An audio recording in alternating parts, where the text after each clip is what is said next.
So huge news. Christian Mbilli and Kevin Sanjo is looking to face each other next. That's set to happen because Christian Mbilli was supposedly going to face Jaime Munguia before he got knocked down in his hometown against Bruno. And now the plans had to change because Jaime Munguia has to get a rematch, and that kind of messed everything up. And now Christian Mbilli with him, he was going to fight Pacheco first, and they were saying something about an injury, but I felt like that was more so a situation where Steven Nelson, who's a guy who's very deserving of an opportunity right now before all these guys, is getting a chance with Diego Pacheco. Diego stepping up to the plate. A lot of these other promoters are scared to put Steven Nelson in the ring with their fighter just because they know it's very dangerous. They would rather fight guys like Bruno, and then Bruno comes out with a surprise.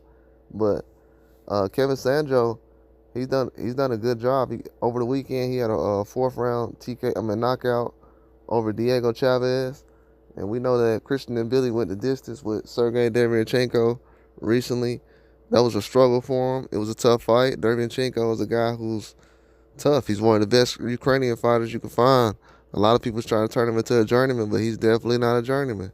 He's not a gatekeeper. He's none of that. He's none of that. Like he's big. He's beat up some of these guys that a lot of people think that are some of the best fighters of this generation. Especially like Gennady Golovkin, who I thought that he actually defeated. But we'll see. This guy, Kevin Sanjo, is a real good fighter. He's basically the same size as a guy like Charles Conwell. He's 5'8", with a reach of 68. Um, but he's chiseled, man. He's solid muscle, like zero body fat. This guy's filled all the way out. Has real power. He's basically has the same type of style that Mbilli has. Jabs a little bit more. So this is gonna be a tough fight. This is not an easy cakewalk. If Mbilli goes in here playing with this guy, he will get knocked out. He will get stopped. He will lose this fight. So he has to come in here and be very serious when he's facing a guy like this. That 168 division, you might not know the names right now, but you're gonna know them soon. It's not gonna be easy. It's gonna be some tough sledding for guys like Canelo over the next year or so. However long they want to go on with their careers. I'm hearing a lot of people talking about guys should retire. Go ahead and retire because it's not gonna be easy. Going around Benavidez and Morrell and not trying to fight them, it's just gonna make it harder on yourself. Because now the guys that you are jumping in the ring with, they gotta prove themselves. If you look at what happened to John Ryder, he's retired.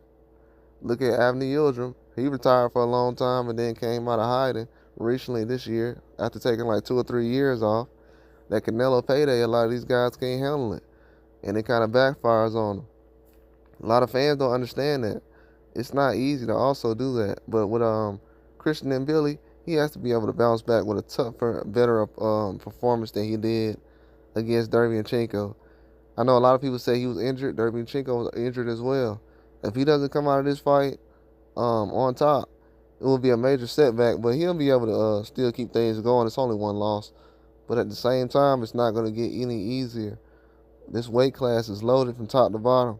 A lot of these guys at 68 are like 6'3", 6'4". They're not really the same size as Mbilli. Then they have power, have a jab. I mean, come on now. You're going into a fight with nothing. Like your arsenal is down. So he has to be able to bounce back and dominate these guys. It's gonna be a tough, tough fight. Especially with this guy Kevin Sandro out of France. It's another fighter out of France. I've been telling people on my channel about fighters from France before Bruno even knocked out Canelo. This is a fight that me and Truth was talking about on my channel 2 or 3 days ago, and now they came out and actually tried to make this fight official. So Kevin Sadjo versus Mbilli was definitely a fight that I predicted that would happen next. But that's all I got. Like and subscribe.